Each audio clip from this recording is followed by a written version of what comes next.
Hello, welcome back to Dry Creek Beekeeping. I got a new cast and I got something else a little bit different today, so let's get right into it. Here's Beekeeping in the News for April 2023. To start off, let's head down to Texas to look at a law that was passed on March 29th that seems beneficial on the surface, but actually poses to do more harm than good.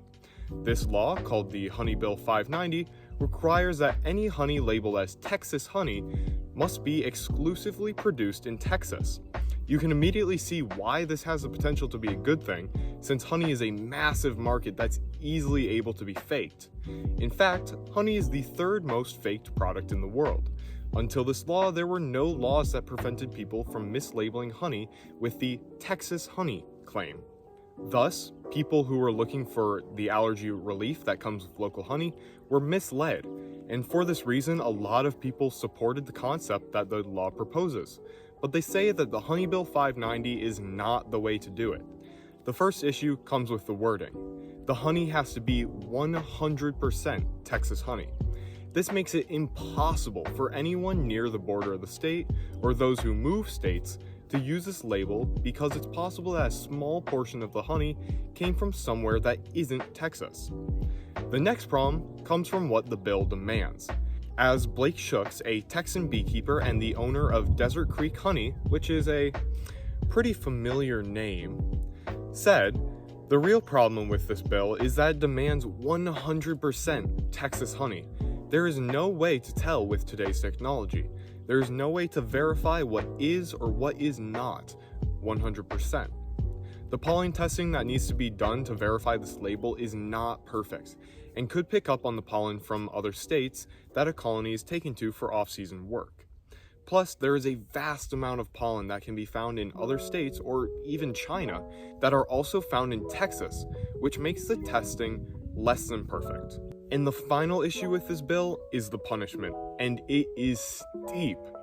Violators of this law could be in jail for 6 months.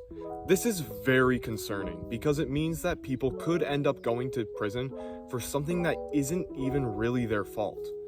In my opinion, this is a law that has its heart in the right place, but is severely affected by poor wording and should have had more revisions before it got passed.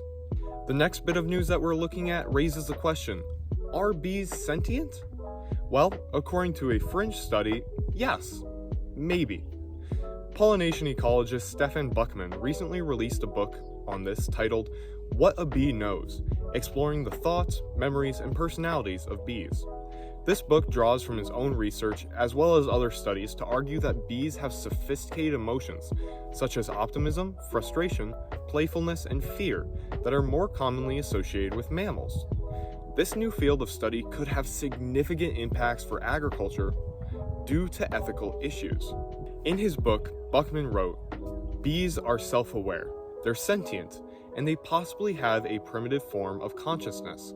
They can solve problems and think." From these observations, new evidence has emerged that bee sentience may be driving colony collapse disorder.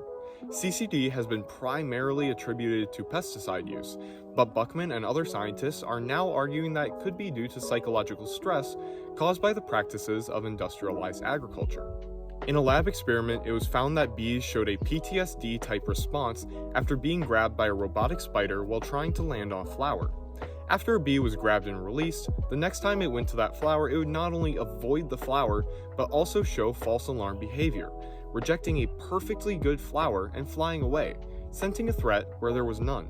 It was also shown that when bees received a surprise reward of sugar, they developed more enthusiasm for foraging than bees with no reward. And if the bees were shaken, they produced less dopamine and serotonin, suggesting that they may feel fear and anxiety. Also, due to bees having a long memory developed from the need to memorize where flowers are, it has been shown that bees can recognize different human faces and possibly even dream. After reading this, I know I am never going to look at bees the same way again. That's it for Beekeeping in the News this month. I'm hoping to keep this going monthly into the future, so if you enjoyed this video, please make sure to like, subscribe, leave a comment, and I'll see you guys in the next video.